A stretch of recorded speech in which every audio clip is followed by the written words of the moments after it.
Di Islam yang kalian sembah itu yang disalib itu adalah pengganti Nabi Isa. Jadi Nabi Isa diselamatkan, kemudian yang menggantikannya menurut tradisi Kristen ya Yesus. Itu. Ini pendalaman umum ya dari kacamata keislaman. Nabi Isa kami diselamatkan, yang menggantikannya ternyata menurut informasi dari Kristen ada penyaliban dan namanya yang disalib itu Yesus. Berarti pengganti daripada Nabi Isa itu adalah Yesus. Al-Quran mengatakan dalam surah Al-Ma'idah ayat 33, orang yang disalib itu adalah pendosa. Orang yang disalib itu yang membuat kerusakan. Orang yang disalib itu adalah orang yang menentang Allah dan menentang utusannya. Orang buruk. Nah, ternyata di kitabnya Yahudi Ulangan 21, 22 sampai 23 pun orang yang disalib itu adalah pendosa. Orang yang disalib itu adalah orang yang memang pantas dikutuk oleh Tuhan. Nah, sekarang ya giliran Kristen yang berpikir, benarkah yang kalian sembah itu makhluk terkutuk? Benarkah Pak Pendeta, yang... tolong cepat multi Pak. Udah tunggu nih, cepat multi. Minta apa? Bergabung. Benarkah yang kalian sembah selama ini itu adalah setan yang durhaka? Sebagaimana Al-Quran mengatakan, wa iyyaduuna illa syaitanan marida. Yang mereka sembah itu adalah setan yang terkutuk. Itu pandangan Al-Quran ya. Kan ditanya tuh sama yang calon mu'alaf. Maka saya katakan berdasarkan Al-Quran yang mereka sembah itu adalah setan yang terkutuk. Dan saya bisa buktikan melalui Bible bahwa yang disembah oleh Kristen itu adalah makhluk roh atau makhluk halus, bukan Tuhan.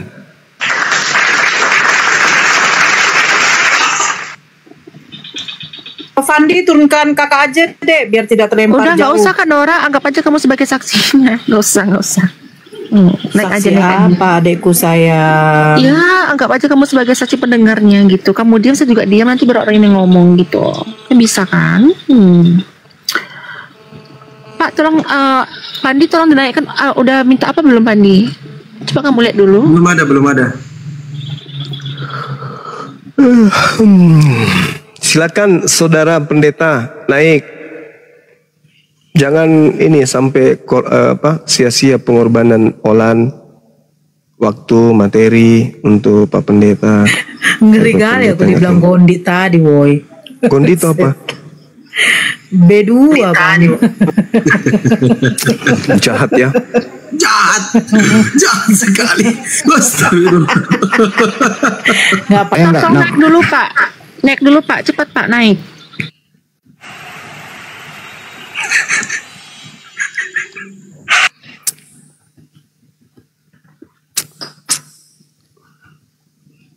Naik Miki cepat Pak. Cepat Batak naik. Bang, dia kan orang Batak Bang. Bataknya. Ah. Itu naik. Lae Bang, lae. Ya mana tahu namanya Marta. Kan pastor Bang. Kok pastor Marta? Hatop ma itu, naik majolo itu. Mar diskusi kita mau. Mana sih? Takut kali. Kurangi honornya dek. Jangan dibilang takut Fandi. Kamu belum tahu. Nggak boleh lah kayak gitu kok Fandi. Suka kali kok framing. Boleh kayak gitu. Masa seorang pendeta takut? Enggak lah.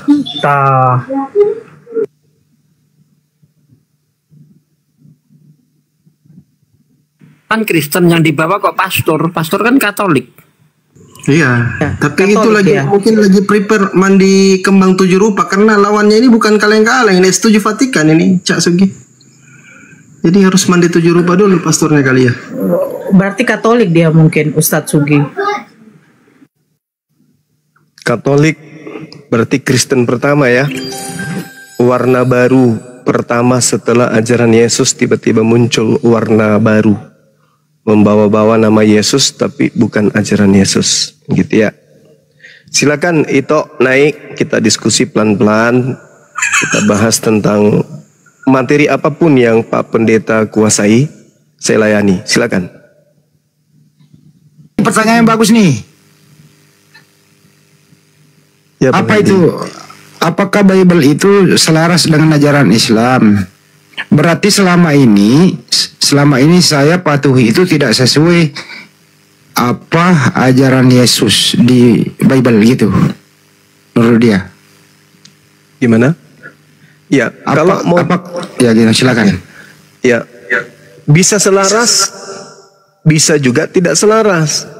Ketika Al-Quran bercerita tentang ciri-ciri orang-orang kafir, ciri-ciri penghuni neraka, tabiat kemudian, karakter mereka kemudian, kita bersihin dulu. Maka itu selaras. Selaras apa yang diceritakan. Misalnya di dalam Al-Quran surah Al-Baqarah ayat 78, 79. Allah menceritakan apa di sana? A'udzubillahi minasyaitonirrajim.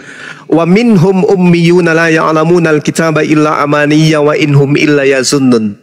Di antara mereka ada yang buta huruf, tidak memahami kitab kecuali hanya berangan-angan, dan mereka hanya menduga-duga. Nah, kalau hanya praduga atau menduga, itu ada benar, bisa benar, tapi lebih cenderung salah. Lalu kata Al-Quran, fawailul lil ladzina yaktubuna al-kitaba bi aydihim tsumma yaquluna hadza min indillah. Celakalah mereka yang hanya karena modal angan-angan, modal duga-menduga, kemudian menulis sebuah buku dari tangan mereka sendiri dan berkata ini adalah dari Allah, padahal sesungguhnya itu bukan. Nah, selaras nggak selaras? Karena dia hanya berproses duga-menduga, kadang sesuai, kadang tidak sesuai. Al-Quran mengatakan itu. Artinya bahwa Fandi, buka WA dulu Fandi. kalau Al-Quran menceritakan adanya sebuah buku yang bukan firman Tuhan, maka pasti buku itu hanya sampulnya saja yang disebut sebagai kitab suci, tapi isinya syarat dengan kelemahan, kesalahan, kontradiksi, kontrasepsi, kontraindikasi, apalagi? Kontraplo. Iya, seperti itu Bang Andi. Fandi. Ada lagi banyak, Pak. Buka WA-nya, Bang. Buka WA-nya dulu Fandi. Buka WA-nya. Apa ini terakhir dia nih? Apa ke Alkitab dan Bible itu pengertiannya sama atau berbeda? Kenapa masuk Indonesia bernama Alkitab? Silakan Bang Yoma. Jadi sebenarnya gini, Alkitab itu nama lain daripada Al-Quran. Alif Lam Mim, zalikal kitabu la raiba fi hudan lil muttaqin. Tuh, Alkitab ini tidak ada keraguan di dalamnya, petunjuk bagi mereka yang bertakwa. Yang dimaksud Alkitab di sini itu yang mana? Kitabnya orang yang bertakwa itu yang mana? Kitab Bible atau Al-Quran? Oh, kitabnya orang bertakwa itu adalah Al-Quran. Berarti Alkitab yang dimaksud di sini adalah Al-Quran. Nah, dengan kesimpulan Alkitab ini adalah wahyu dari Allah. Taurat, Zabur, Injil, Al-Quran. Itu Alkitab. Sedangkan Bible, ya sesuai dengan isinya sendiri kita lihat. Yesus tidak memberikan legitimasi terhadap buku Bible. Itu hanya tulisan orang-orang yang kemudian melakukan penyelidikan. Bukan murid Yesus juga. Artinya, supaya dianggap itu firman Tuhan, ketika masuk ke Indonesia, yang tadinya Biblika, atau Bible, atau Biblos, ya, atau Tabablia, digantilah kata Alkitab. Supaya dianggap itu firman Tuhan. Seperti itu adanya. Apakah sama? Apakah itu kedudukannya sama seperti Alkitab? Tidak. Alkitab itu wahyu dari Allah. Alkitab itu firman Allah.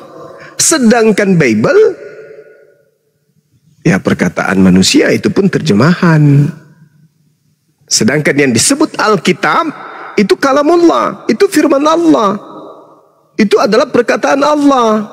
Kepada siapa kemudian firman itu disampaikan? Oh, kepada Nabi Musa. Berarti bahasa Ibrani. Itu kalamullah, itu yang bahasa Ibrani. Karena Al-Quran mengatakan surah Ibrahim ayat 4, Allah mengutus Rasul berdasarkan bahasa kaumnya. Seperti itu. Jadi penamaan Alkitab ke kitabnya orang Kristen itu tidak cocok menurut pandangan asal kata Alkitab itu sendiri. Gitu Bang Handi. Mudah-mudahan ya didengarkan sana. Lanjut. Baik, makasih. Izin Bang Zuma, ada informasi dari Olan, Ade Olan, bahwa pendetanya, pastornya mengatakan bahwa ada Bang Zuma 05 di atas katanya. Dia hanya memberikan kesaksian palsu katanya, cukup katanya, kata Pak Pendeta. Tunggu dulu Bang Andi, tunggu dulu. Kesimpulannya apa ya? Ya takut lah, sudah lah kayak itulah. Nah, kita carikan solusi Bang Zuma ya. Dia tidak berani melawan Bang Zuma. Kita carikan solusi. Menurut Bang Zuma, pendetanya biar saya baptis. Enggak gini Bang Zuma. Kalau pendeta tinggal pilih mau pakai dibaptis pakai air ketuban kuda atau apa? Enggak, leba mi DP. Aduh, parah kali mah. Wah, perdengulan bayar. Jadi nggak jadi. Tunggu. Tapi enggak Bang Zuma enggak. Bang Zuma enggak mau dia.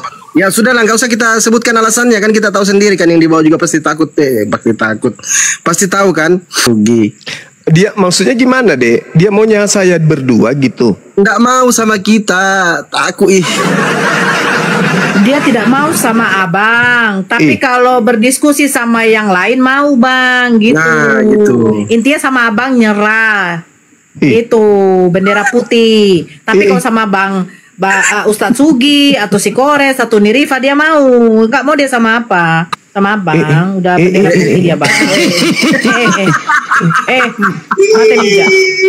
Mati meja. Gimana dong? Kecewa penonton. Pendeta milih-milih. Siap, kalau Olan bisa. Kalau jangan lo izin lo. Pokoknya kalau malam ini pendetanya nggak jadi naik, balikin duitnya penonton, udah beli karcis, naik balikin. Siapa tanggung jawab? Duitnya Olan juga. Duitnya Olan juga yang sudah dikasih ke pastornya balikin dong. Iya betul. Balikin. DP-nya kan balikin. Gak boleh pastor ambil DP-nya. Pendeta kenapa takut? Padahal kok dipikir seorang pastor itu kan ada Tuhan di dalam dirinya, ada Roh Kudus, Pneuma Hotheos ada di dalam dirinya.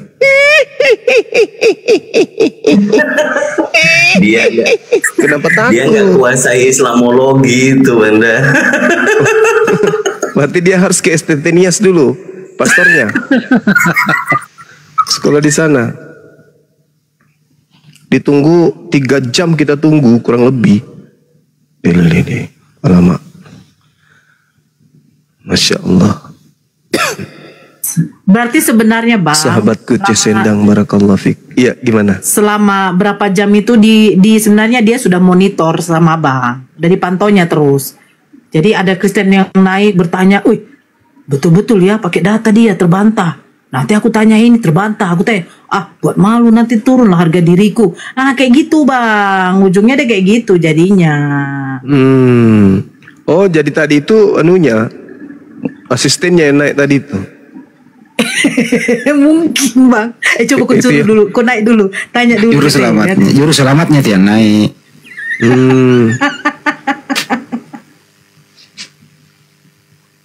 Masya Allah, syukran. Sepertinya kalau Banjuma diskusi nggak pernah nabok orang deh. Tunggu dulu Bang Andi. Ini sudah saya mau carikan pendeta untuk dia.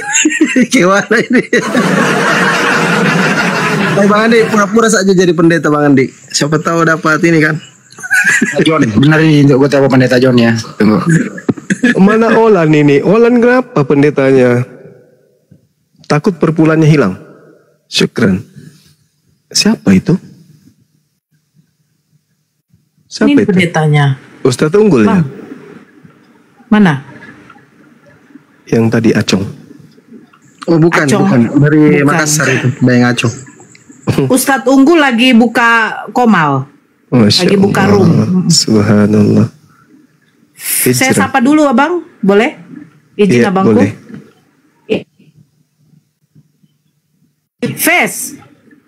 Res. Apa nih namanya Pucu. nih? Halo bang. Ahmad. Followers Yesua. Followers Yesua bang namanya bang.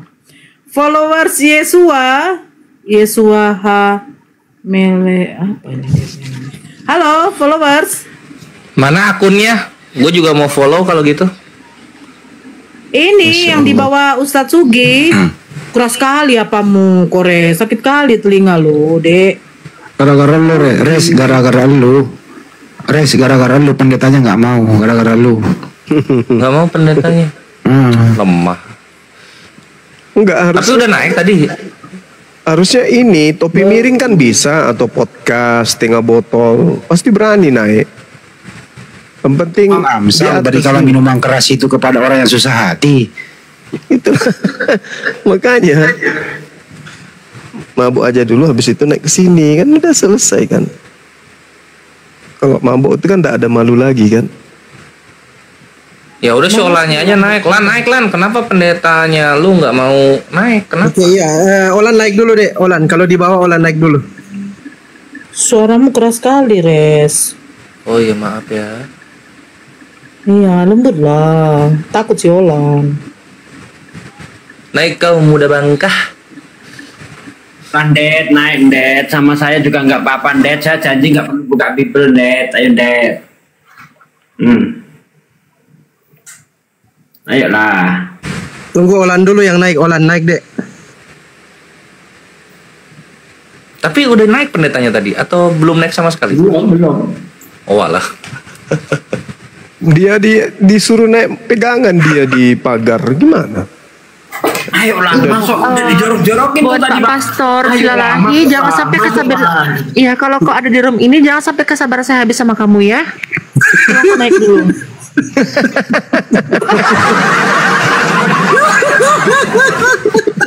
Anjir ini kayaknya Ola nih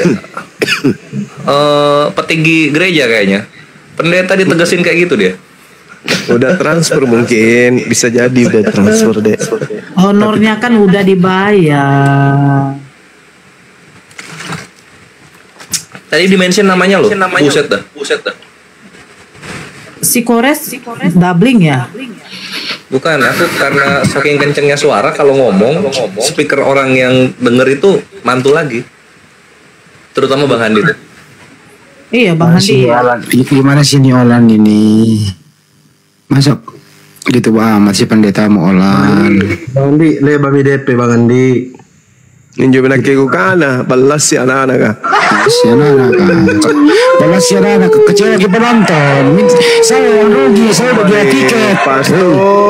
Pastor di mana mana. Dede Pastor. Pastor. Lu tahu nggak? Saya udah jual tiket, saya udah mengumpulkan uang tiket malam ini 64 juta. Saya balikin gitu. Balikin Ki 4.500.000 kepada tak. Padahal kalau beliau ada di sini ya jemaat-jemaat tinggal seperti biasa kan harus turun ke gereja colok. Kalau sini dia datang kan tinggal colok-colok aja sama jemaat yang ada di sini kan gitu. Itu Olan di chat aja dulu pendetanya. Nggak mau naiknya kenapa gitu loh. Di chat aja. Coba lu lihat penontonku di yang di Slebes channel hampir 3.500 yang nonton. Nah coba saya balikin duitnya, coba tekor saya. Masa ya sakti oi. Kalau jemaat saya di YouTube bilang beda lagi. Secara kedagingan Pak pendetanya mencret. Secara kedagingan. Anjir sakti Bang Andi 3.200 mantap. Harus diputar Mantap, relaxing. Mantap Tongji. Mana tahu Pak Pendetanya mau diskusi sama Bunda Rahma kan? Mana tahu. Allahu Akbar, Masya Allah. Aduh, parah juga ini teman-teman kita ini. Boleh nggak ada sedikit penyampaian kepada pastor itu, karena tiba-tiba lari. Bang Zuma mungkin dibalikin duitnya atau kayak mana? Iya, saudara pastor, ya ini himbauan kepada saudara kita itu si Olan ingin memperlihatkan kepada khalayak banyak, kepada umat Islam, kepada saudara Kristen, bahwa keyakinan yang ia pegang teguh selama dia lahir sampai hari ini itu bisa diandalkan di mata manusia. Beliau tidak ada daya, beliau tidak paham Bible. Kalianlah yang wakilnya, Anda yang wakili dia. Sampai segitunya, sampai dia rela mengeluarkan uang untuk saudara pastor. Anda sekolah tinggi-tinggi untuk membina sebagai gembala kepada jemaat, termasuk adik Olan ini. Sampai setega itu. Hanya untuk menghadapi Bang Zuma. Bagaimana mau menghadapi Allah Subhanahu wa Ta'ala? Menghadapi Bang Zuma aja pastor takut. Mengambil duitnya jemaat, habis itu Anda blokir. Jangan bikin malu lah. Ini ditonton oleh rakyat Indonesia. Seluruh lapisan strata yang ada di negara kita ini menyaksikan. Kami menunggu dari sore. Saudara Olan akan membawa pastor ke sini. Dan saya yakin Anda ada negosiasi. Hadapi dia. Permalukan dia bang, pastor. Hantam dia pastor. Saya tidak tega agama saya dibahas-bahas begini pastor. Yesus kita diceritain sesuai di alam Bible pastor. Berapa bapak mau? Oh iya gak apa-apa, transfer aja dulu, nanti selesai debat baru lebihnya. Sampai setega itu. Jangan digituin lah jemaatnya. Ya, jangan kebiasaan di gereja dibawa-bawa ke sini. Kasihan si Olan itu. Dia seorang gadis, masih muda, cantik, baik, pemurah. Tutur katanya sadis, keras, kencang, tegas, mematikan, dan membuat orang tertawa. Dia rela mengeluarkan harta demi supaya akidahnya, agamanya itu dibela. Oleh siapa? Oleh pastor yang punya kemudian background, basic pendidikan. Masa seorang Zuma membuat Pak Pastor kencing di celana lagi? Ayolah Pak Pastor, masuk ke sini Pak Pastor. Kalau memang Pak Pastor itu tidak mau berdiskusi dengan Bang Zuma, tidak usah berdiskusi. Pak Pastor bertanya aja. Silakan Anda Pak Pastor bertanya tentang Al-Quran. 10 pertanyaan, saya satu aja pertanyaan. Anda selesaikan pertanyaan Anda 10, saya bertanya terakhir nanti. Pertanyaan ke-11 dari saya. Satu aja. Silakan Pak Pastor ke sini. Jangan mengecewakan jemaat. Ya, jangan mengecewakan jemaat. Karena bisa jadi bumerang bagi Anda mengecewakan jemaat. Karena jemaat mengharapkan Anda hadir di sini. Sudah dibayar pun. Masa anak-anak dewa begitu, anak-anak Tuhan? Lagian kenapa harus takut ke Bang Zuma? Bang Zuma Tuhannya cuma 1, Pak Pastor Tuhannya 3. Masa kalah? Ayolah Pak Pastor. Ayo. Kasihan saudara Olan ini. Udah dari tadi dia kasakusuk kemudian cari pastor. Dan Anda mengiyakan. Udah ditransfer sekarang Anda blokir. Apa nggak malu itu? Mempermalukan Kristen seluruh Indonesia itu namanya Pak. Pak Pastor. Atau minimal kembalikan uangnya deh. Waduh, Bang Zuma kena. Gak sopan TikTok, main betot aja. Kena report ya? Itu serius itu sama Olannya udah di ini apa? Iya serius. Udah diongkosin terus diblokir. Serius, sudah serius. Terus diblokir dia, Olannya diblokir gitu. Iya, betul sekali. Olan akhir kasihan. Pastornya yang kabur, ngapain saya yang ditombak? Pastor kalian tuh yang kabur, kenapa saya yang ditombak? Aneh kalian ini. Ini kejadian. Jadi untuk Dinda siapa adik siapa namanya? Noah ya. Olan. Ya, Olan. Ya, Yolanda. Tengoklah. Lihatlah itu. Mereka cuman hebat di gereja. Mereka hanya hebat di panggung, di mimbar gereja. Mereka hanya berkuar-kuar hebat di depan kalian. Tapi di perbandingan agama, mereka nggak ada. Nggak ada, karena ilmunya memang untuk jemaat aja. Tidak bisa ilmu mereka itu untuk agama di luar, untuk disandingkan, nggak bisa. Karena ya memang khusus untuk jemaat saja, untuk digodok, didoktrin, didogma. Tapi kalau untuk keluar, ya inilah yang terjadi. Adik diblokir, kan kasihan. Berapa sudah duit yang ini, yang ditransfer ke pastornya? Biar saya nanti ganti. Siapkan dan nanti belakang layar saja.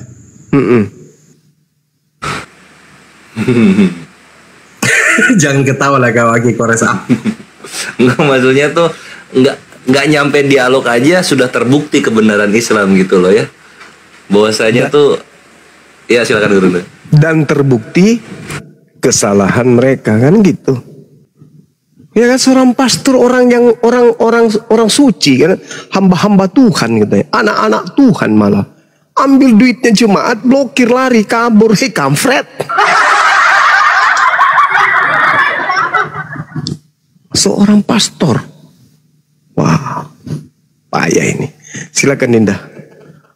Saya ini dulu mau renang malam. Kalau ada Olan di bawah naikin aja Bang Pandi. Iya, Siap. kalau ada Olan naik deh, biar aja kakak turun kalau kamu mau naik. Olan di bawah ya, Fandi? Nggak ada, belum ada. Ada mantau dia. Kok Ustaz Talib turun? Ketua kita yang Turun. tapi dia turun dengan hormat. Dia nggak ada DP dan dia tidak memblokir orang. Yang satu itu lagi. Tapi Ustadz Alif marah, Gerunda. Ustadz Alif itu marah. Dia udah beli kuota, pengen dengerin pendeta debat dengan Bang Juma, nggak jadi. Nyesel dia beli kuota banyak. Sampai aku di WA loh sama Ustaz Alif. Gimana pendetanya? Aduh, gimana ini? Iya. Udah nggak usah diganti, uangku banyak kok, belum seberapa itu. Ya udah. Ceritain aja dulu kronologinya gimana. Enggak, bukan soal ini bukan soal uang, tapi soal harga diri. Ini mempermalukan Kristen pada umumnya loh. Kalau mau tahu. Olan, kakak ada mau sampaikan sesuatu, Dek? Boleh? Olan. Nanti dibilangnya apa? Iya apa? Mau ngomong apa? Ngomong aja. Nggak usah pakai gitu tuh, mau ngomong apa? Dia lagi kesel sama pendetanya itu Kak Nora. Iya nggak apa-apa. Ada salam dari Kak D. Katanya salam buat Olan yang cantik dan manis, imut-imut gitu. Tadi barusan dia WA kakak gitu. Udah nggak butuh salam dulu. Udah lagi sibuk. Dia lagi kecewa berat ini. Jangan diganggu. Mentalnya lagi terganggu dia. Itu sama pastornya dekat nggak rumahnya? Iya, kalau ada alamatnya biar kami yang Psikologisnya lagi kena dia. Janganlah jadi gara-gara. Katanya Olan mau ketemu sama saya di Jakarta, Olan. Udah. Akhir bulan ya, jadi ya Olan ya. Ade Olan sama itu pendetanya dekat nggak rumahnya atau jauh? Dengar dulu ya, dengar. Saya masih waras. Jangan kamu bilang psikologisnya kena. Gila kamu, jangan kamu gitu-gitu ke saya. Udah. Waduh, Izin dulu yang jauh. lain, Aki izin dulu. Waduh, gak paham dia. Ya, Aki Sugi di mute dulu, Bang Kors di mute dulu. Olan, Bang Zuma mungkin bisa kasih wejangan buat adik kita ini, Bang Zuma. Ya itu dia. Lihat aja sendiri. Kalau kebenaran itu tidak perlu menakuti apapun, tidak perlu kita takut kepada siapapun. Itu kebenaran. Takbir, Allahu Akbar. Kebenaran itu nggak perlu takut. Seperti contoh misalnya Bang Suma naik di komal-komal Kristen, di dalamnya itu sampai 8 orang. Bang Suma sendiri menghadapi mereka yang katanya ahli. Nggak ada rasa takut. Kalau memang membawa kebenaran, apalagi Takbir Allahu teman-teman, takbir. Apalagi Kristen ini kan memproklamirkan diri sebagai anak-anak Tuhan. Itu yang pertama. Kedua, orang Kristen ini mengaku pada diri mereka itu ada Roh Kudus. Apa itu Roh Kudus dalam perspektif agama Kristen? Roh Kudus itu adalah pribadi ketiga dari Tuhannya Kristen. Tuhan loh. Bukan ece-ece. Tuhan ada di dalam diri setiap orang Kristen. Tuhan yang mereka maksud itu adalah Roh Kudus. Mana? Tuhan itu mana? Ketika hanya mendengarkan, melihat Bang Zuma ciut. Mana ketuhanannya yang ada dalam dirinya? Nah, itu artinya apa? Bahwasanya mereka berani hanya di gereja. Mereka hanya mendokma jemaat. Kalau suatu kebenaran berani diuji, selayaknya sesuatu yang asli berani diuji. Ya, namanya asli, mau kayak mana? Mau diuji seperti apapun, asli ya asli. Tapi kalau sesuatu yang palsu dibungkus dengan apapun, pasti takut untuk diuji. Nah, inilah buktinya. Pastor itu wakil kebenaran dari agama kita. Saya bukan ustadz, tapi bisalah kalau cuma sekelas pastor. Nah, tapi apa yang terjadi? Mengecewakan. Tunggu, saya pengen menyampaikan dulu. Tunggu, stop dulu ya. Apa itu? Pastor tua bangkah, silalahi masuk kau. Ya, gimana aku bisa percaya sama kau kalau kayak gini permain kau sama aku? Binatang kau, anjing bangsat kau, penipu. Yang dikatain tadi siapa? Bang Handi bukan? Pastor. Waduh, langsung kena report. Langsung kena report ya. Bukan itu, bukan report, turun dia ya. Enggak kena report, kena report. Udah jengkel kan? Turun itu. Udah jengkel itu. Gimana ini saya andalkan ini untuk menghadapi Islam ini. Ternyata sayur. Aduh, apa dia nggak emosi? Bukan cuman sayur tadi dibilangnya tua bangka, penipu, pembohong, iblis kan bilang gitu. Itu apa? Itu pastor di gerejanya atau pastor dapat dari mana gitu? Kalau misalnya di gerejanya ya. Nah, kalau misalnya di gerejanya nanti kalau ketemu gimana itu anjir? Apa nggak canggung? Iya, nggak mungkin lah di gerejanya. Enggak loh, bisa jadi di gerejanya. Tengoklah orang siapapun dimakinya di sini. Apalagi cuman pendeta yang sudah dibayarnya, pasti kau ya, kau bikin malu aku kau ya, turun kau dari mimbar, ku pecat kau jadi pastor. Nah, bisa jadi kan? Bisa jadi. Assalamualaikum warahmatullahi. Waalaikumsalam warahmatullahi wabarakatuh. Bulat banget suaranya. Waalaikumsalam warahmatullahi wabarakatuh. Enggak sia-sia aku turun. Lanjut. Misalnya sampai berani kayak gitu ke pastornya sendiri, artinya ini Olan sekeluarga ini terpandang berarti, ya nggak? Harus ke situ loh mikirnya. Betul. Betul ya? Wah mantap saja. Bukan terpandang, Kores. Terpancing. Ya udah terpandang terpancing Bang Andi.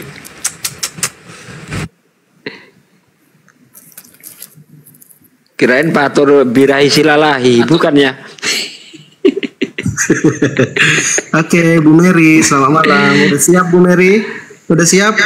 Siap. Ya, selamat malam Bang Pandi, rekan-rekan saudara Muslim. Iya, Ibu. Ya, malam Bu. Semangat malam. Ibu Mary Kristen ya? Iya, saya Nasrani. Kalau nggak salah pernah kita dialog, udah ya paham, ingat saya. Ya. Ya, ada yang mau disampaikan Ibu atau mau ditanyakan Bu? Silakan Ibu. Sempat melihat tadi itu kenapa Olan. Ya gimana Bu, Olan ini udah bayar sama pastor itu untuk menghadapi Bang Juma. Ternyata belum apa-apa udah ngeper duluan. Emosi lah si Ulan itu Bu. Saya kira ya wajar lah. Dia itu kan sekarang ini dalam kekalutan si Olan ini. Ya. Jadi dia itu ingin melakukan pembelaan iman tapi dia tidak mempunyai kemampuan. Nah, dia berusaha mendatangkan orang yang dianggap mempunyai wawasan yang luas soal Kristen. Ternyata belum apa-apa udah mundur. Jadi kecewa berat lah intinya begitu, Ibu. Yang saudaranya ada mualaf itu ya, Pak? Iya, si Yoga. Betul.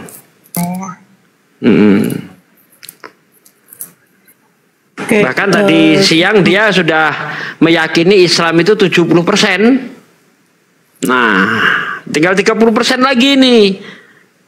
Kalau tidak ada yang sedikit lagi, Bang. Sedikit lagi.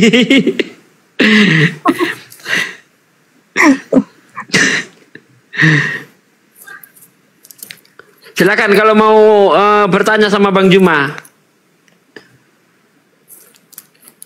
Ya, oke, makasih. Ya, Bang Zuma dengan teman-teman Muslim yang lain ada pertanyaan ini. Semoga bisa dibantu. Ya. Ya. Saya lupa Bang Zuma apa nama perangnya, tapi saya pernah mendapat cerita dari teman. Saya tidak tahu apa nama perangnya. Kisah Rasulullah Nabi Muhammad, di mana cucu dari Nabi Muhammad itu dibunuh oleh kaum Islam sendiri. Itu kenapa bisa terjadi seperti itu, Bang? Tapi saya lupa apa nama perang itu. Mungkin teman-teman yang ada di Komal ini bisa kasih informasi. Itu pertanyaan saya. Mengapa cucu dari Nabi Muhammad Muslim? Bukan orang lain, bukan bangsa Quraisy atau bangsa lain, tetapi dari saudara-saudara Muslim sendiri. Itu kayak mana penjelasannya itu, Bang? Bang Zuma monitor. Bang Zuma ke mute.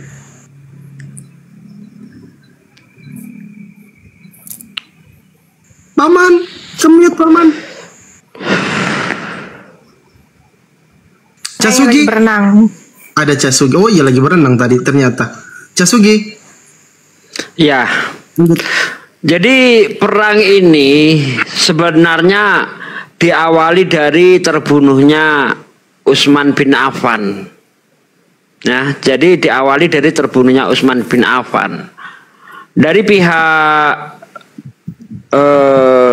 yang berseberangan dengan siapa namanya Ali, ya, Ali bin Abi Thalib, itu dia meminta menyegerakan agar orang yang apa ini segera dieksekusi. Nah, kayak gitulah ya. Itu sebenarnya terjadi kesalahpahaman saja.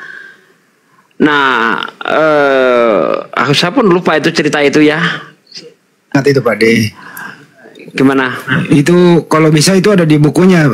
Buka bukunya itu Al-Bidayah wan Nihayah. Itu iya, kan iya, dalam, betul, ada di situ tuh. Saya nggak lupa cerita itu. Tapi diawali dari terbunuhnya Utsman bin Affan itu tidak lepas juga dari apa provokator dari Yahudi Abdullah bin Sabah itu. Ada orang-orang munafik yang mengompor-ngompori itu. Begitu sebenarnya itu. Peristiwa itu dikenal dengan kita 10 Muharram hari Asyura. Itu terjadinya di Karbala pada tahun 600 berapa? Karbala. Baca buku Mures.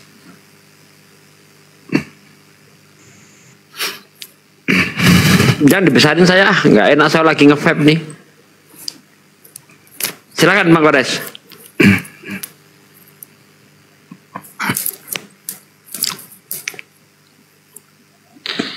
Dari Ubaidullah bin Syihad itu atas nama Khalifah Yazid bin Muawiyah itu Pak De. Nah, Muawiyah itu ya betul. Muawiyah itu kan berseberangan dengan Ali. Ya. Nah seperti itu. Jadi dikira oleh Muawiyah itu Ali ini membela, padahal tidak. Ali itu lebih bersikap kehati-hatian. Nah seperti itulah ceritanya itu. Nah yang pihak Muawiyah ini nggak sabaran.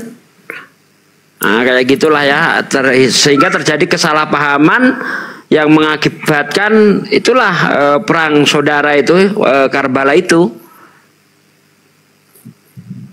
termasuk 72 orang pengikutnya juga terbunuh waktu itu. Betul. Makanya umat Islam itu selalu memperingati 10 Muharram atau hari Asyura itu. Jadi kalau dicari siapa yang salah di sini, nggak ada yang salah, sama-sama ingin menegakkan kebenaran. Yang satu itu ingin menyegerakan, yang satu lebih kehati-hatian. Begitu. Karbala ini mempengaruhi perkembangan Islam di zaman itu. Mempengaruhi karena terpecahnya disebabkan karena perang Karbala ini nanti timbullah yang namanya Syiah itu. Orang-orang yang sangat ngefans kepada Ali dan anaknya Husain dan Hasan itu membentuk sebuah kelompok yang namanya Syiah. Nah itulah di situ. Tapi ingat ya, itu terjadi tidak lepas dari apa? Orang Yahudi. Jadi Yahudi itu melakukan provokator. Nah, dari situ.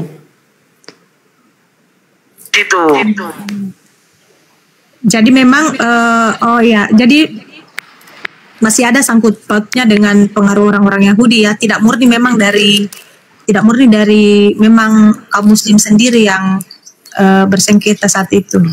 Ya, jadi Utsman itu kan dikabarkan begini ya. Nanti yang di Mesir dikabarkan begini.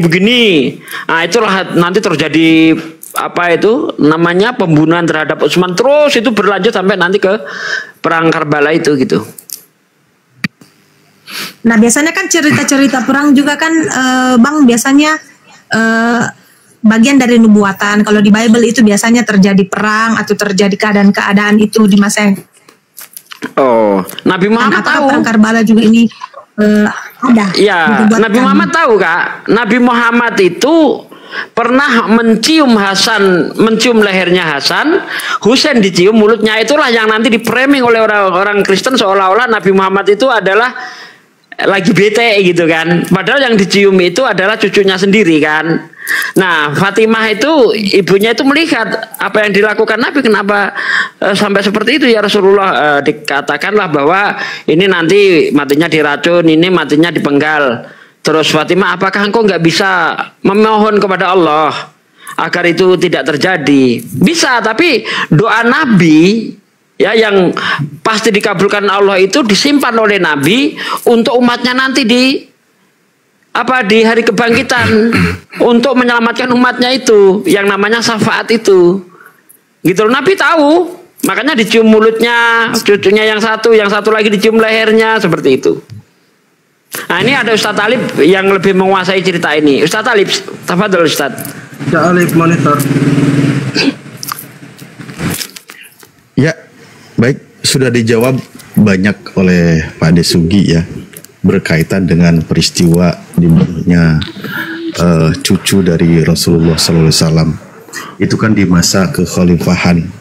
Ya, memang ada masa-masa di mana juga dalam masa perkembangan ya syariat Islam itu kan, bagaimana perebutan kekuasaan dan sebagainya. Tadi juga sudah dibahas panjang lebar. Hanya kan kedepannya itu nanti ada yang berlebihan kan, yang istilahnya apa ya? Sebenarnya ini menyinggung ke sekte ya, yang sesat dari kaum Syiah yang melakukan tindakan seperti berdarah-darah. Mereka sering merayakan seperti itu kan, mendolimi diri mereka sendiri seperti itu, sampai mencederai mereka sendiri dan seterusnya gitu. Tapi ya kami cukup mengucapkan dan membacakan ya, kami dari Ahlussunnah wal Jamaah itu Al-Fatihah untuk cucunya Rasulullah. Tentu beliau yang sangat mulia, bahkan beliau pernah dalam pidatonya bahwa mengapa engkau berusaha membunuh kami? Kami adalah anak perempuan dari seorang nabi yang mulia, yaitu Nabi Muhammad SAW. Ya, intinya sih di situ. Tadi juga sudah ada beberapa poin disampaikan oleh Pak Desugi. Dan itu kisahnya panjang. Kalau memang mau lengkap betul dijelaskan, tadi bisa juga dibuka oleh Eikores kalau memang mau dipelajari lebih lanjut. Ya, segitu dulu dari saya. Ustaz, ada kaitannya dengan terbunuhnya Utsman tuh, Tat. Diawali dari situ kan. Masa-masa kekhalifahan sebenarnya Seingatku itu kan minta diakui ya, itu kan dalam sebuah kronologisnya itu minta diakui dari khalifah yang melakukan pasukan yang dipimpin itu, bahwa atas permintaan Ubaidillah bin Ziyad itu kan mengepung Sayyidina Husain gitu. Jadi agar minta mengakui kekhalifahan dari mereka gitu. Nah, tapi kan Sayyidina Husain itu punya prinsip dan pendirian dan sebagainya ke depan sampai Sayyidina Husain ini dibunuh gitu. Betul. Ya, lanjut. Ini yang dibahas ini syahidnya Husain atau Ali? Yang mana? Husain. Ya itu nggak terputus sebenarnya, Bang Gores. Ada rentetannya itu. Iya, kalau Sayyidina Ali bin Abi Thalib radhiyallahu an itu kan Khawarij gitu. Kalau jadi nama kelompok yang membunuhnya itu Khawarij. Kalau Hasan Husain itu zaman-zaman pembelotan dari segolongan pasukannya Muawiyah ya. Jadi beda. Yang ditanyain Mary itu yang mana? Yang Husain. Yang pembelokan itu. Yang minum hammer segala macam itu, Res. Oh, yang Husain bukan yang Ali berarti. Husain yang minum hammer itu. Yang tidak sesuai prinsip-prinsip ajaran Rasulullah itu Res. Iya, jadi kalau yang Husain itu ini singkatnya aja ya. Pasukannya Muawiyah itu ingin mulai merapat untuk ke daerah Irak gitu. Irak itu tempat tinggalnya Husain di sana. Kalau Hasan udah wafat duluan. Beliau itu diracun. Lalu kemudian Husain ini memang sudah saatnya Muawiyah yang memimpin gitu kan. Karena umat pun banyak yang memilih Muawiyah gitu. Walaupun di kelompok yang Irak lebih memilih Husain sebagai penerus kekhalifahan dari Sayyidina Ali gitu. Akhirnya berangkatlah Husain untuk membaiat. Dia bergerak menuju Syam. Syam itu kalau mau tahu itu daerah Yordania, Palestina, Suriah, itu Syam tuh. Nah, ketika mendekat ini sekelompok pasukan dari Muawiyah menyangka ini pasukan mau menyerang, mau bertempur gitu kan. Lalu kemudian buta huruf juga gitu si pemimpinnya ini gitu. Jadi disuruh, ada bahasa Arabnya itu, disuruh mengajak ke Muawiyah, malah dia ngebacanya itu bunuhlah dan berikan kepalanya ke Muawiyah gitu. Diperangilah di situ Husain itu. Tuh ya, Husain itu nggak bawa apa ya?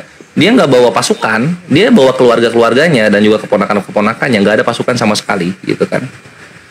Sampai akhirnya terjadilah peristiwa yang tragis itu dalam dunia Islam, yang dimana dipenggal lalu kemudian dihinakan sebagaimana macamnya itu.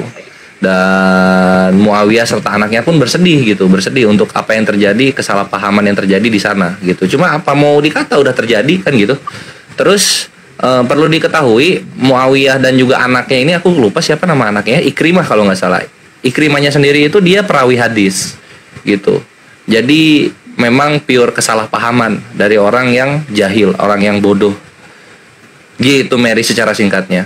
Ini gue disuruh cukup. Mau lanjut kemana jadi? Ya lanjut ke berikutnya ya. Aman, thanks. Didengerin netizen itu. Ngapain didengerin? Gak ada gunanya juga didengerin. Nah, lanjut. Sudah ada gunanya. Silakan lanjut. Ini sini kalian nih siapa ini? Islam Kristen nih?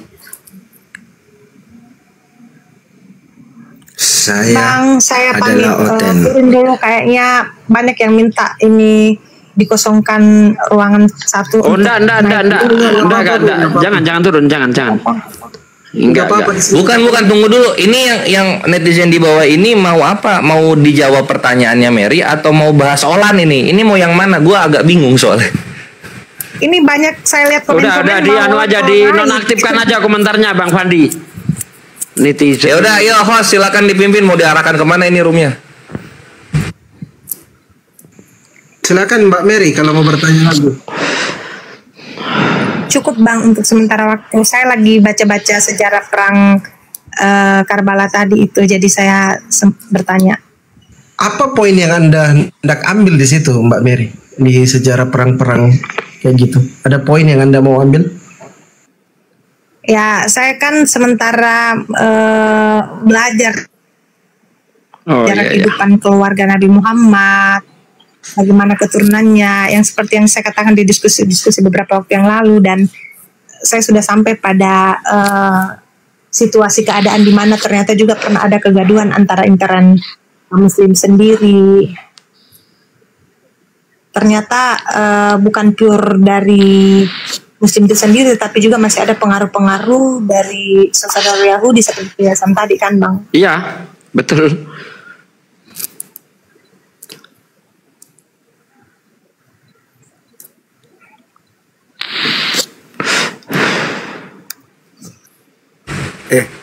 Berku bilang sama kalian semua yang ada di sini di Komal ini ya.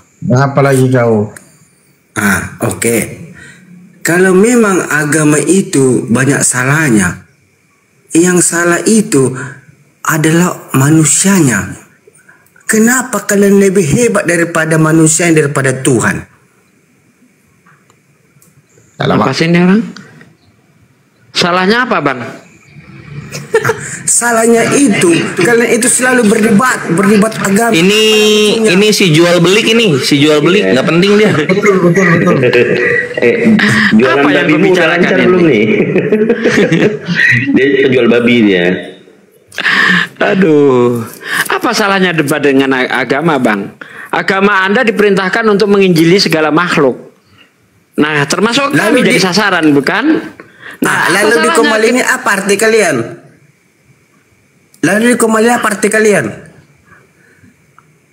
Apa sih? Ya kan nggak salah di Komal ini apa arti kalian? Bagaimana pemahaman agama saudara-saudara yang lain. Gini deh. Muslim, tetapi semua agama saya suka untuk mengetahui bagaimana cara bertuhan mereka. Mantap. Nah, kalau kita bertanya ke Sis Meriati, boleh nggak? Boleh. Mantap, silakan Bang satu. Fandi, ganti aja lah Bang Fandi, orang mabuk ngapain dinaikin Bang Fandi? Nggak jelas. Coba carikan yang pinter Bang Fandi, udah. Itu Satsuki udah mau ditanya ini, Meriatinya udah mau ditanya. Iya, Ayo guys. silakan. Ayo Ustaz. Izin saya sapa dulu boleh. Erni ini Kristen atau Muslim? Disapa dulu mungkin ya supaya kita tahu. Mbak Erni. Panggilan terakhir untuk Mbak Erni. Mbak Erni Kristen atau Muslim? Oke, lanjut. Ya udah ya, aku tanya ya. Jadi gini, Sis Meriati, aku mau pakai analogi dulu. Bayangkan kalau misalnya di jalan raya ini ada pengendara motor dan mobil, mereka bertabrakan di persimpangan. Tabrakannya sangat keras sekali sampai para pengemuninya itu terpelanting ya. Tuing, jatuh dia, bruk jauh gitu kan, dan terkapar parah berdarah-darah gitu. Aki Sugi. Nah, lalu kemudian ini orang ini kan terluka nih, berdarah, keluar darah banyak, harus dibawa ke rumah sakit gitu supaya mendapatkan penanganan pertama yang cepat. Kalau ambulannya datang 4 hari kemudian, kira-kira 2 orang yang kecelakaan ini selamat nggak?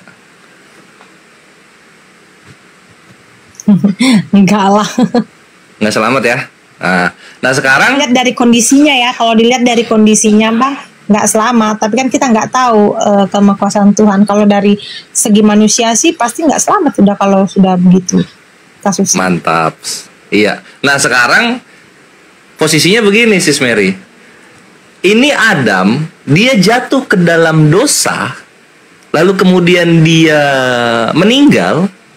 Yesus sebagai penebus dosa datangnya 4.000 tahun kemudian. Nah, Adamnya selamat nggak tuh?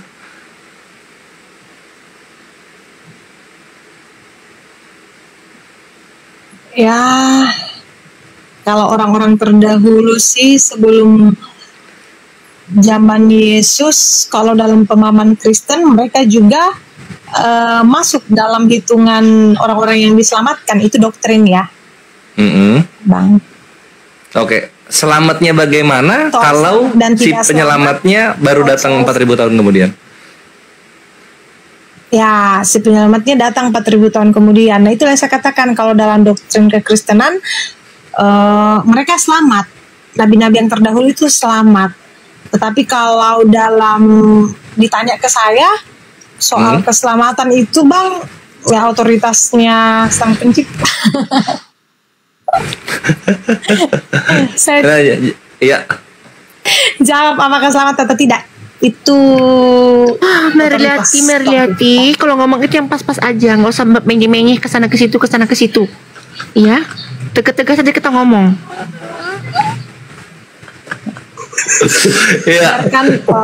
biarkan anak ini berbicara. Iya. Bagian mengekspresikan rasa stresnya, depresinya. Iya, memang harus dilepas. Momen orang stres, kau yang stres kau, setan kau. Aku bilang stres. Stres.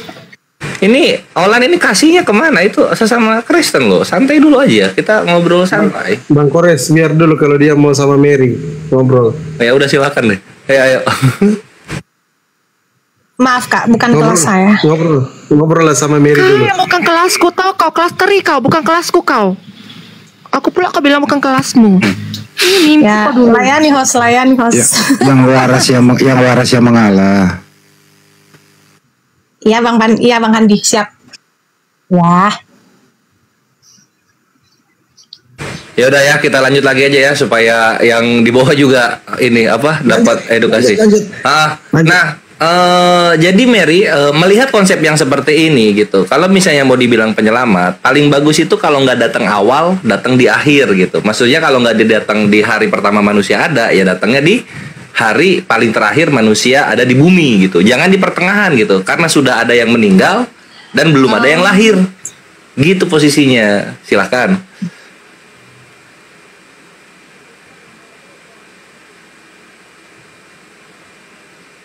Idealnya seperti itu. Hanya dalam doktrin kekristenan itu kan mereka melihat yang terakhir itu di dalam pribadi Yesus. Makanya mereka tidak pernah menerima konsep keberadaan Rasulullah Nabi Muhammad seperti itu.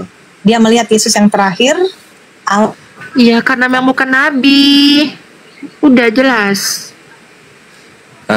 Tandem kan akhirnya kan. Mantap. Nah iya, kalau dalam Islam sendiri Nabi Muhammad SAW ini dia tidak bertanggung jawab untuk umat-umat sebelumnya, tapi Nabi Muhammad ini bertanggung jawab untuk umat-umat setelahnya gitu. Kenapa?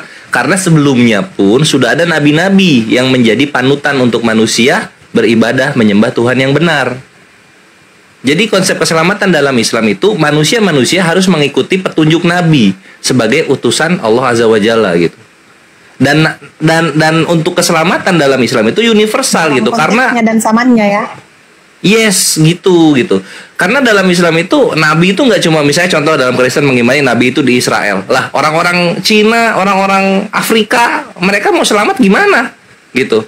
Apakah mereka diciptakan hanya sebagai taman boneka, dunia fantasi? Kan nggak gitu. Itulah kenapa Nabi dalam Islam itu ada 124.000 yang tersebar di seluruh wilayah bumi. Dan yang wajib kita imani ada 25 yang Allah firmankan di dalam Al-Quran kisahnya.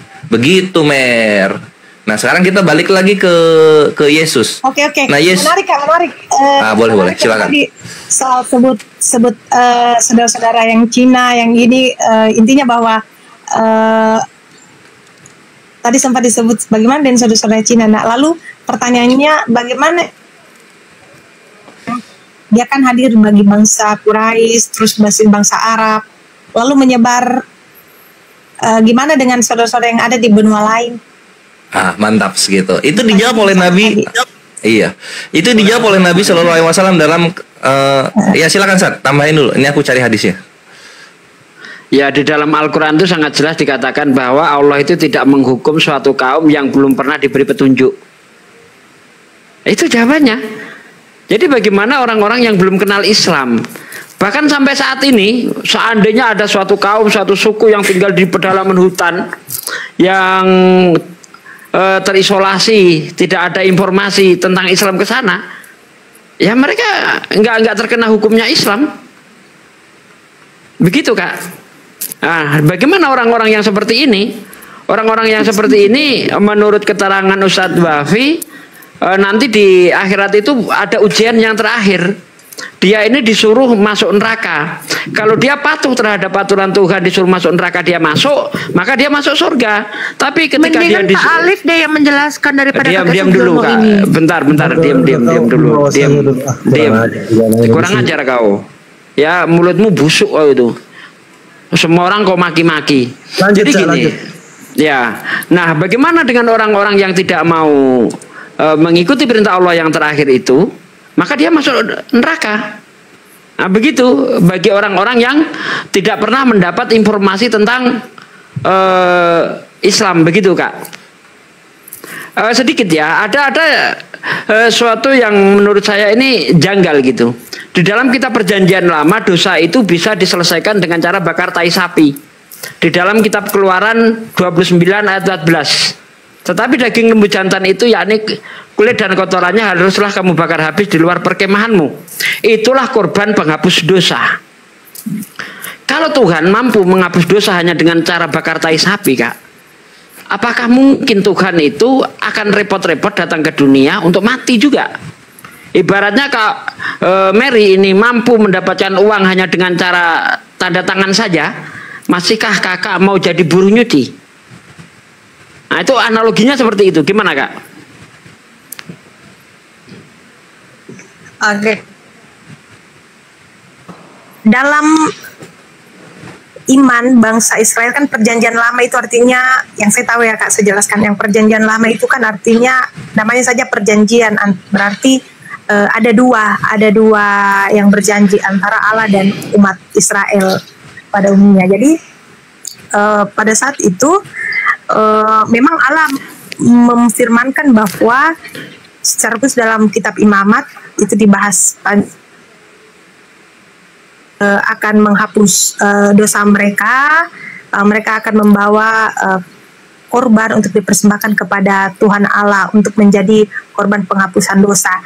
Tetapi dalam perjalanan kehidupan manusia, di mana bangsa Israel itu dikenal sebagai bangsa yang tegar tengkuk, mereka sudah menghapus dosa mereka, tetapi besok berbuat lagi, lalu melakukan itu lagi, lalu bertobat lagi, melakukan lagi, bertobat lagi, dan seterusnya seperti itu. Allah dalam Yesaya, ini saya jelaskan sesuai dengan pemahaman Kristen. Disitulah dalam kitab Yesaya dan Yeremia dipakai lagi Tuhan sebagai nabi bahwa tidak akan pernah selesai seperti itu. Ya, penghapusan dosa tidak akan pernah selesai seperti itu jika bangsa Israel ini mengaku dosa, memberikan korban, lalu melakukan lagi perlawanan kepada Allah, menyembah Baal dan lain sebagainya. Nah, karena itu Allah sekali, dan itulah dinubuatkan, ini sesuai dengan konteks Bible, dinubuatkan dalam Yesaya 9, Yesaya 5 bahwa akan hadir seorang Mesias untuk menyelamatkan sekali untuk selamanya melalui penebusan, dan hadir melalui perawan suci yaitu Maria. Dan itulah kembali terjadi namanya konteks perjanjian baru, ada perjanjian antara Tuhan Allah dalam Yesus. Begitu Kak yang saya tahu dalam doktrin kekristenan. Oke.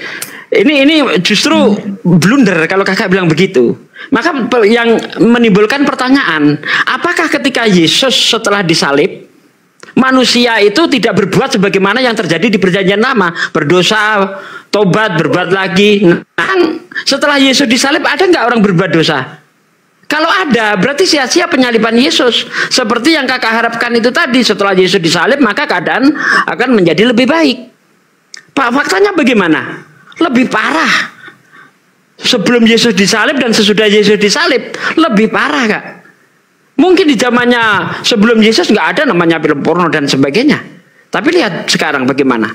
Keadaan lebih parah, Kak. Berarti penyaliban Yesus sia-sia dong. Gimana tuh?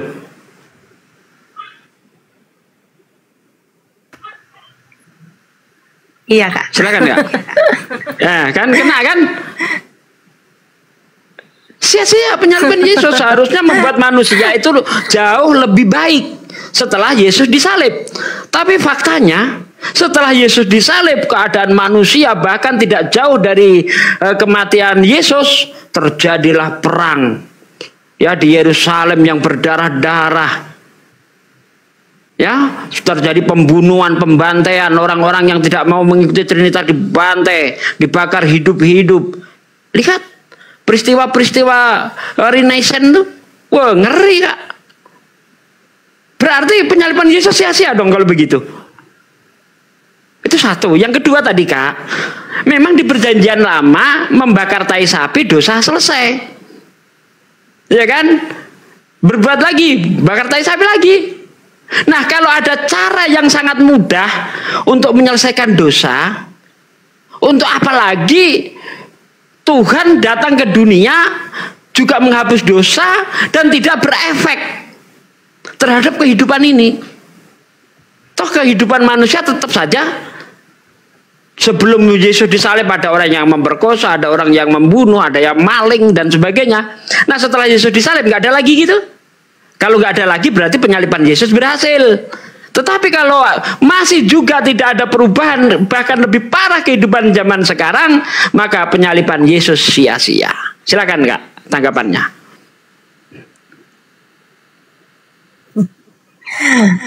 Oke Kak, jujur kalau saya masuk di komen-komen seperti ini, saya mau belajar tentang Muslim. Saya dapat terlalu banyak menjelaskan tentang kekristenan Kak, jujur, karena saya takut nanti saya salah. Ya nggak apa-apa. Jadi kita melakukan perbandingan gitu loh. Melakukan perbandingan mana yang lebih relevan, yang lebih masuk akal antara apa yang diajarkan Kristen dengan yang diajarkan Islam. Kalau di Islam dosa itu ditebus masing-masing. Setiap orang bertanggung jawab atas perbuatannya. Ini menurut saya logis. Ketika orang dosanya tidak ada yang menanggung, maka orang itu akan berhati-hati untuk berbuat dosa. Tetapi kalau dalam diri kita sudah tertanam sebagaimana yang tertulis dalam 1 Yohanes 1 ayat 2, ya, janganlah kamu berbuat dosa, tetapi kalau kamu berbuat dosa, kamu punya pengantara kepada Bapa, yaitu Yesus lah. Berarti ini mendidik orang supaya tidak takut berbuat dosa dong. Beda di Islam, kita mau berbuat salah sedikit saja kita takut. Karena saya harus mempertanggungjawabkan apa yang saya lakukan. Fa may ya'mal misqala dzarratin khairan yarah wa may ya'mal misqala dzarratin syarran yarah. Perbuatan baik sekecil apapun ada balasannya, perbuatan jahat sekecil apapun ada balasannya. Itulah yang membuat kita umat Islam itu bersikap hati-hati ketika kita berbicara, berkata-kata ataupun berbuat. Seperti itu Kak di dalam Islam Kak.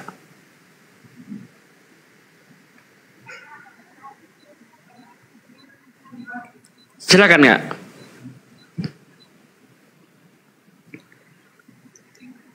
Aduh, kayaknya mengguncang ini. Satu lagi pertanyaannya. Apa efek nyata? Ya, saya tanya satu lagi ini. Nanti Kakak boleh tanya. Apa efek nyata dengan datangnya Tuhan sebagai manusia? Ya, apa efek nyatanya bagi kehidupan manusia? Contoh nih, saya kasih contoh. Efek nyata ketika Tuhan mengutus Musa, efek nyatanya jelas. Bangsa Israel dibebaskan dari perbudakan di Mesir. Ketika Allah mengutus Nabi Muhammad, efek nyatanya jelas. Nabi Muhammad berhasil membebaskan bangsa Quraisy dari penyembahan berhala. Bahkan hampir mayoritas Arab itu Muslim. Ya, jadi dampak nyatanya itu ada. Sekarang dampak nyatanya Tuhan datang ke dunia apa?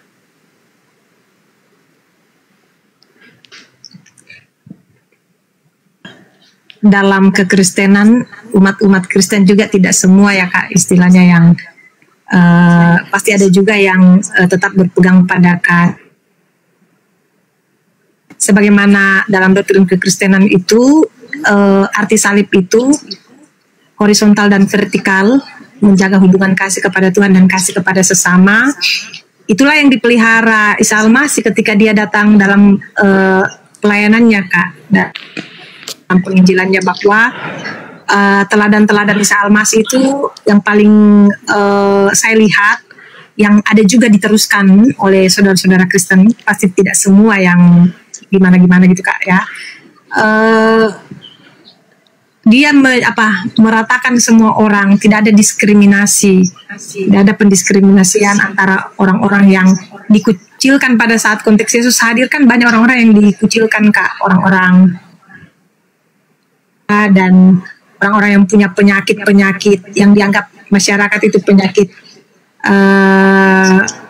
membawa kutuk dan lain sebagainya. Intinya di situ Yesus punya belas kasih yang luar biasa.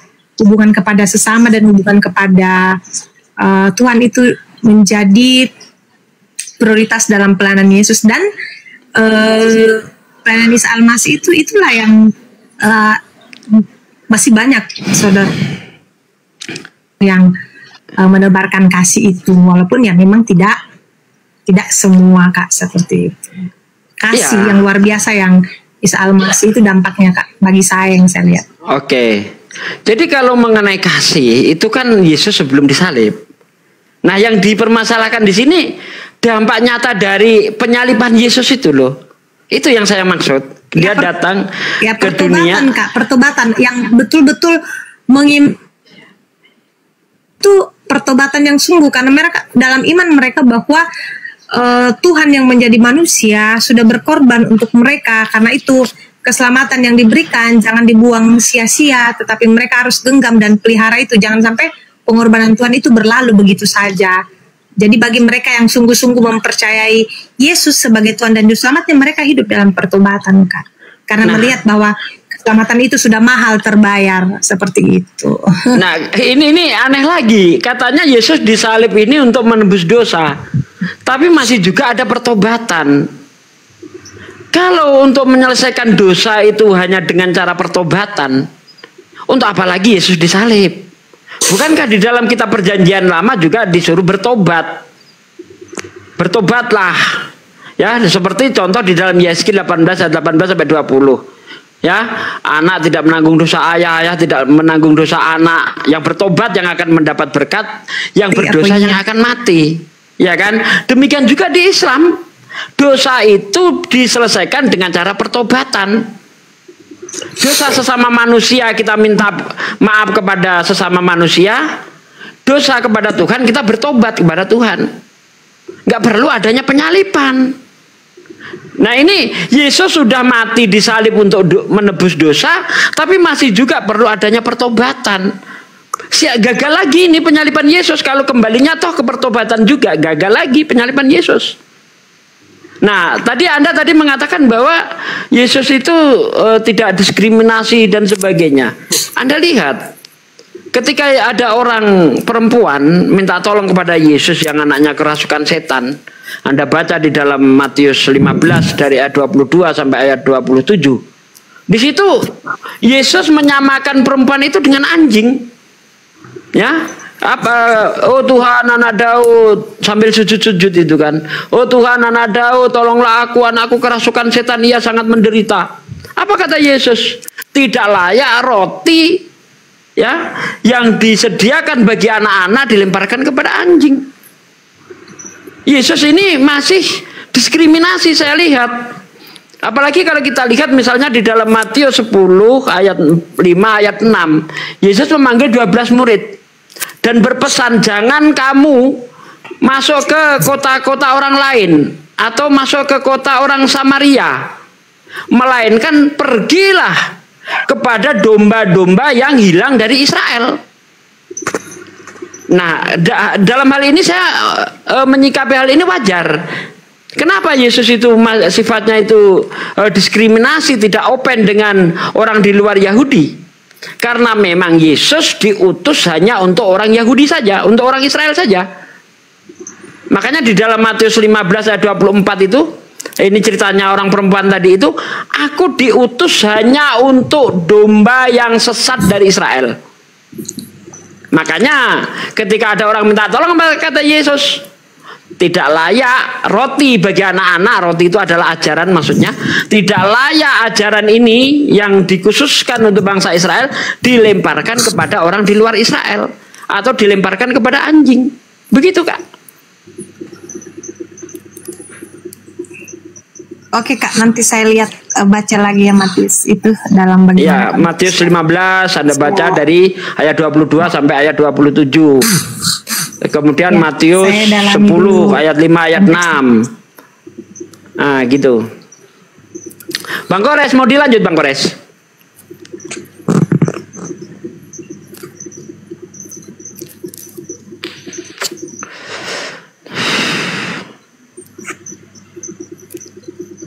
Bang Fandi, kasih saya moderator.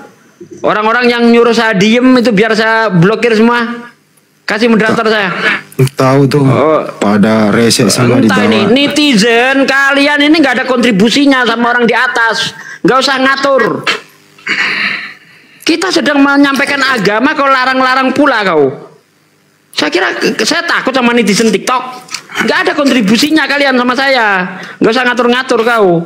Oh, tadi kali itu kali aku kalau lagi ngomong diganggu itu. Orang tinggal dengerin aja kok repot. Iya. Belum tentu naik di sini bisa. Meriati ini kalau denger gua ngomong itu, gua udah ngasih tahu Sasugi masuk, Sasugi yang maju. Masih nyuruh gua, makanya gua nggak masuk karena gua udah nyuruh Sasugi yang dialog. Lanjut. Ini Mbak Mary ini masih Kristen apa bukan sih? Kristen dia masih Kristen dia. Masih percaya Yesus Tuhan gitu Mbak Mary? Pertanyaannya Bang Handi kayaknya sudah berkali-kali lihat diulang. Enggak, gue pengen tahu doang sih. Kan ada juga Kristen Unitarian nggak percaya Yesus Tuhan gitu loh. Pertanyaan ini sudah ditanyakan Bang Handi pertama kali saya masuk. Lupa saya deh. Single parents ya? Iya. Wah mantap. Stay strong sis.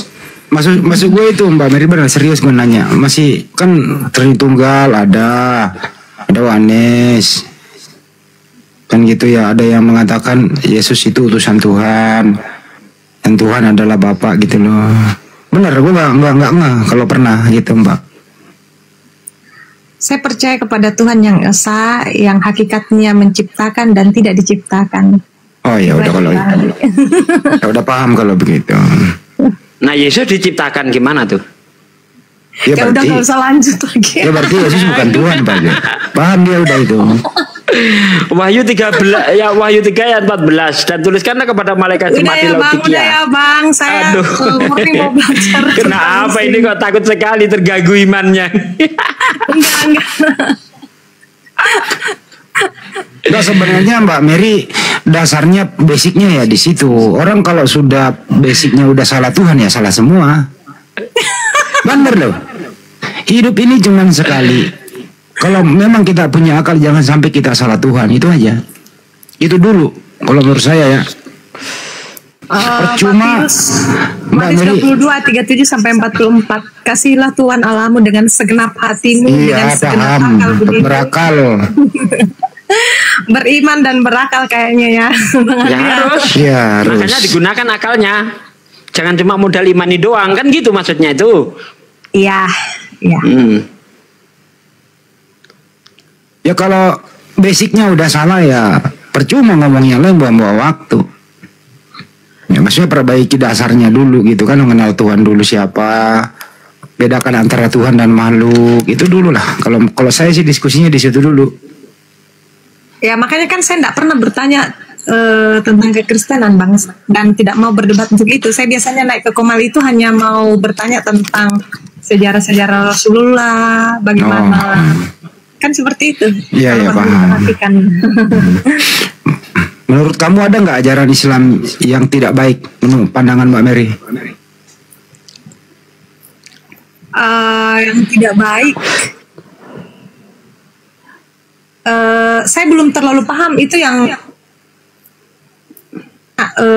ini orang yang belum tahu tentang Islam ya, yang belum tahu tentang bagaimana Islam. Orang di luar sana katakan bahwa Islam itu radikal, Islam itu teroris, Islam itu kekerasan, Islam itu poligami. Itu judge bagi Islam, orang yang belum tahu tentang Islam, yang belum tahu belajar tentang Islam.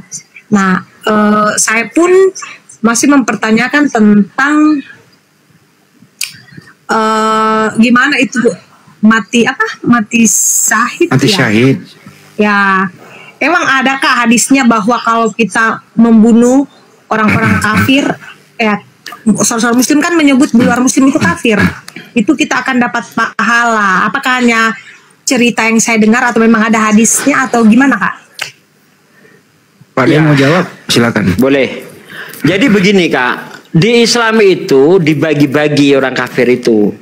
Tidak dipukul rata. Ada namanya kafir zimmi. Ada namanya kafir harbi. Ini secara garis besar aja ya. Ada nanti kafir harbi dan kafir apa tadi, Bang? Zimmi. Zimmi, kafir harbi. Oke, kalau Kristen itu kafir apa?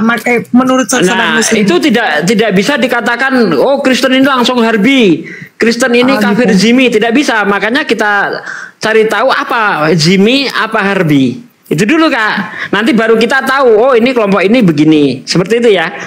Oke, lanjut, Kak. Jadi kafir harbi itu adalah kafir yang memerangi Islam. Ya, baik dengan perkataan, hujatan misalnya, ataupun secara nyata. Ya, nah sedangkan kafir zimmi adalah orang-orang kafir yang mau hidup damai dan tidak pernah mengusik Islam. Nah terhadap kafir-kafir harbi, ya yang melakukan permusuhan. Nah jadi kafir harbi itu melakukan permusuhan terhadap Islam. Kalau dia melakukan permusuhan secara nyata, melakukan peperangan, ya kita lawan, kita bunuh. Kalau dia kafir harbi ini melakukan permusuhan secara hujatan, ya kita lawan dengan cara adu argumen. Ya kan begitu. Nah, seperti contoh STT Nias itu kafir harbi itu. Jadi tidak semua orang Kristen kafir harbi, tidak semua orang Kristen kafir zimmi. Nah, terhadap kafir zimmi, bentar Mbak, enggak, belum selesai ya. Terkait dengan kafir zimmi, Rasulullah menjamin keamanannya. Rasulullah bersabda, barang siapa yang menyakiti zimmi, maka dia menyakiti aku. Barang siapa menyakiti aku, dia menyakiti yang mengutus aku. Dipertegas lagi dalam surah Al-Muntahanah ayat 8. Allah tidak melarang kalian untuk berbuat baik kepada orang-orang kafir.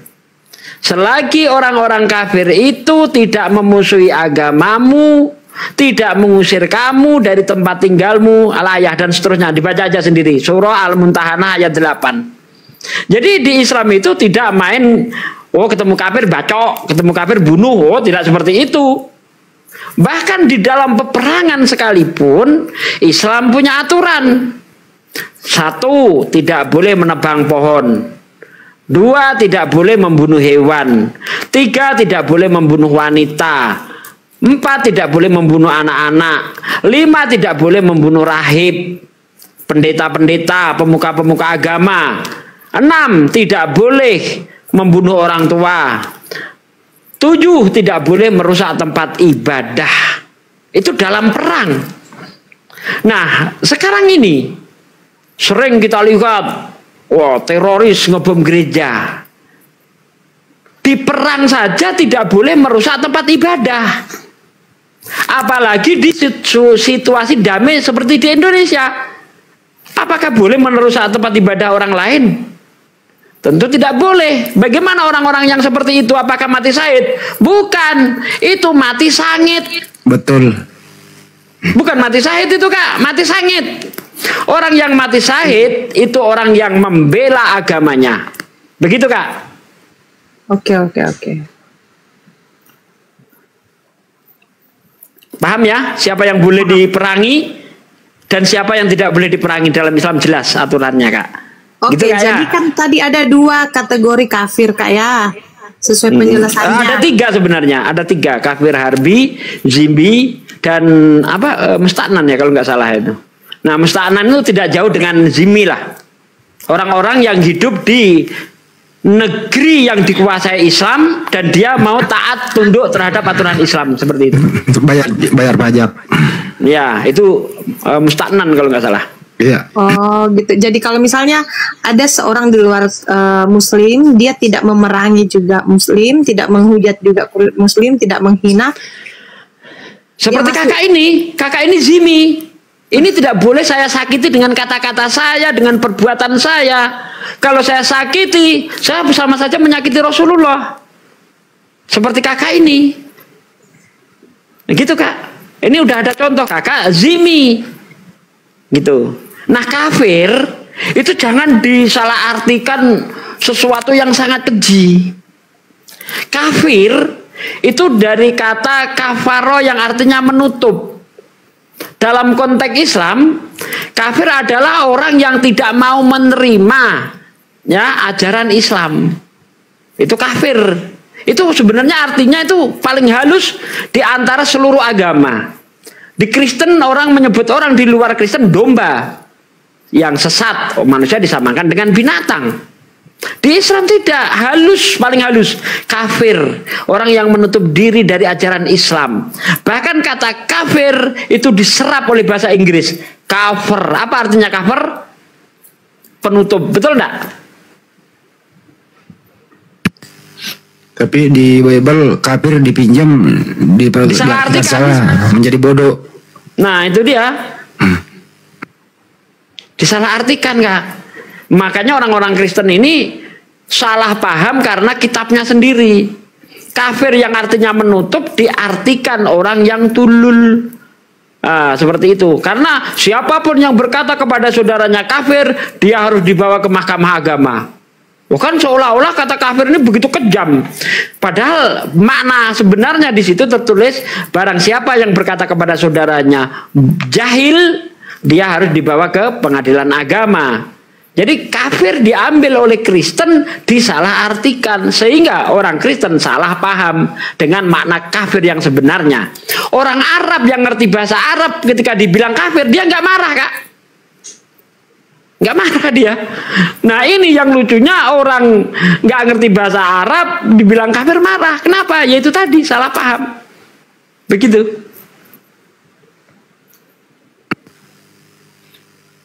Jadi Belanda dulu datang ke Indonesia itu menjajah umat Islam, menjajah itu kafir.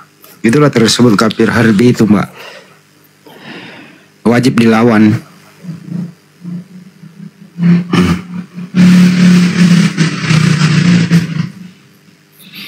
Buktinya Kristen Indonesia, di mana ada Kristen banyak, pasti aman. Kata pendeta Mel Atok, untung di Indonesia ini banyak umat Islam yang mayoritas, nggak bisa ngebayangin, bla bla bla bla kan gitu. Itulah, Mbak. Jadi syahid itu membela agama. Kalau kita diserang, ya lawan. Bukan memberikan pipi kiri tanpa pipi kanan, nggak boleh begitu. Boleh nggak kalau kita diserang, Pak De? Begitu. Sebenarnya syahid itu bukan hanya dalam rangka membela agama saja, Bang Andi. Contoh ketika kita mencari nafkah, ya kan? Misalnya tukang ojek nih cari nafkah untuk menafkahi istrinya, lalu dia kecelakaan meninggal, syahid. Betul. Nah, terus apa lagi? Orang yang mempertahankan hartanya. Misalnya saya dirampok, saya lawan, mati saya, dibunuh oleh rampok, mati syahid. Orang perempuan yang melahirkan, meninggal karena melahirkan, mati syahid. Jadi syahid itu banyak. Ya, di dalam Islam bukan hanya membela Islam saja. Termasuk kita berbuat baik ya dari perbuatan baik itu menyebabkan kita meninggal, itu dikategorikan mati syahid, begitu. Tapi kalau ngebom gereja itu bukan mati syahid, mati sangit karena kebakar. Mati ngonyol. Mati sangit itu. Ya. Begitu ya Mbak Mary jawabannya. Dibuka mute-nya dong Mbak.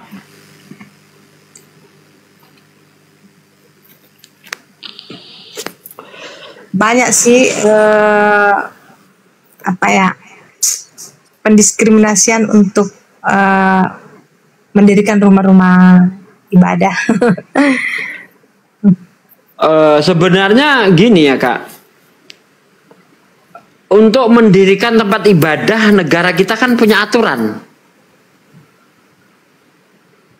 Betul enggak? SKB 3 menteri kan? Betul. Syaratnya itu harus terpenuhi. Nah kalau syaratnya tidak terpenuhi lalu diprotes oleh masyarakat setempat, apakah itu bentuk diskriminasi? Tidak, justru orang-orang itu ingin menegakkan aturan negara kita. Bukankah untuk mendirikan tempat ibadah, termasuk tempat ibadah saya di sini masjid, yang tadinya itu musola sekarang berubah jadi masjid, ya, itu kita dimintai tanda tangan untuk bisa merubah dari musola ke masjid, loh. Padahal udah tempat ibadah itu. Untuk merubah musola ke masjid perlu izin, Kak, dan itu kita lakukan. Saya pernah bangun masjid di Blora, ada Bang Andi, ya, di sini saksinya. Kita juga minta izin, padahal kita hidup di mayoritas Muslim. Seandainya tidak izin sekalipun, siapa yang berani memprotes saya bangun masjid? Saya hidup di lingkungan Muslim dan di situ nggak ada Kristennya satupun. Di Blora di Dukuh Gadung itu nggak ada Kristen satupun di situ. Tapi kita tetap mengikuti prosedur, ya, tetap izin. Nah ini yang celakanya, sudah di mayoritas Muslim mendirikan gereja tanpa izin. Mentang-mentang tanah itu tanah dia.